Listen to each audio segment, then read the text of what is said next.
ಎಲ್ಲರಿಗೂ ನಮಸ್ಕಾರ. ಆಂಧ್ರದ ಅನಾಥ ಮಹಿಳೆಯರಿಗೆ ಶಶಿಕಲಾ ಮತ್ತು ಶಶಿಕಿರಣ್ ಸಹಾಯ ಹಸ್ತ. ಪಾವಗಡಪಟ್ಟಣದ ಖಾಸಗಿ ಬಸ್ ನಿಲ್ದಾಣದಲ್ಲಿ ಆಂಧ್ರಪ್ರದೇಶದ ಅನಾಥ ಮಹಿಳೆಯರು ಭಿಕ್ಷಾಟನೆ ಮಾಡುತ್ತಿರುವುದನ್ನು ಕಂಡು ಬೀದಿ ಬಾದಿ ವ್ಯಾಪಾರಿಗಳ ಸಂಘದ ಅಧ್ಯಕ್ಷೆ ಶಶಿಕಲಾ ಮತ್ತು ಹೆಲ್ಪ್ ಸೊಸೈಟಿ ಸಂಸ್ಥೆಯ ಅಧ್ಯಕ್ಷ ಮನಂ ಶಶಿಕಿರಣ್ ಸಹಾಯ ಮಾಡಿದ್ದಾರೆ.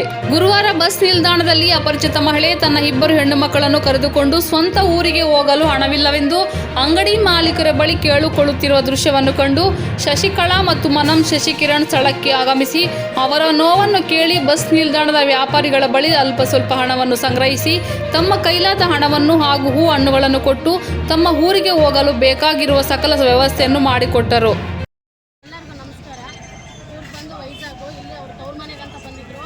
ಏನೋ ಪ್ರಾಬ್ಲಮ್ ಬಂದು ರಿಟರ್ನ್ ಹೋಗ್ತಾ ಇದ್ದಾರೆ. ಅವ್ರ ಹತ್ರ ₹1 ಕೂಡ ದುಡ್ಡಿಲ್ಲ. ಹಂಗಾಗಿ ನಮ್ಮ ಹೆಲ್ಪ್ ಸೊಸೈಟಿ ವತಿಯಿಂದ ಮತ್ತು ನಮ್ಮ ಪಾವಗಡದ ಬೀದಿ ಬಾದಿ ವ್ಯಾಪಾರಸ್ಥರಿಂದ, ಸುಬ್ಬು ಆಟೋ ಸ್ಟ್ಯಾಂಡಿಂದ ಮತ್ತು ಹುಡುಗರು ಎಲ್ಲರೂ ಕೈ ಜೋಡಿಸಿ ಅವ್ರಿಗೆ ಹೆಲ್ಪ್ ಮಾಡಿದ್ದೀವಿ. ಹಾಗಾಗಿ ಇಂಥವ್ರಿಗೆ ನಾವು ಸಹಾಯ ಮಾಡಿದ್ದೀವಿ. ನೀವು ಕೂಡ ಯಾರಾದರೂ ವಿಡಿಯೋ ನೋಡೋರು ಇಂಥವ್ರು ಯಾರಾದರೂ ಬಂದರೂ ನೀವು ಸಹಾಯ ಮಾಡಬೇಕು ಅಂತ ಕೇಳ್ಕೊಳ್ತೀವಿ. ನಮ್ಮ ಹೆಲ್ಪ್ ಸೊಸೈಟಿ ವತಿಯಿಂದ